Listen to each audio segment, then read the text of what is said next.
Kung ikaw ay may cellphone at internet, dapat pinagkakakitaan mo ito.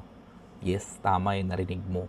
Alam mo ba sa panahon ngayon na sobrang hirap, ang mahal ng bilihin, ay dapat meron kang additional na cash flow or pumapasok na income or profit sa'yo.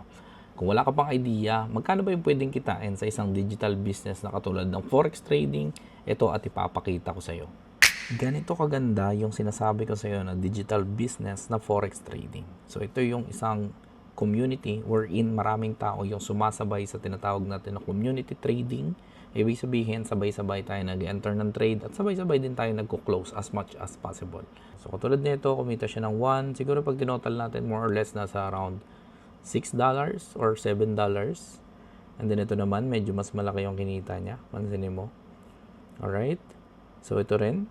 4 plus 3 plus 3 plus 11 plus 12. So more or less nasa around $30 siguro, roughly. No? So ito ganun din, kumita rin siya in dollars. Ito rin, kinita in total is $41.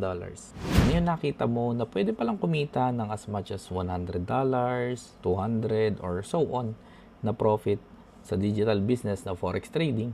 At wala ka pang idea kung paano ka makakapag-start, all you need to do is to comment down below or follow this page para makita mo pa yung mga susunod na ipopost ko.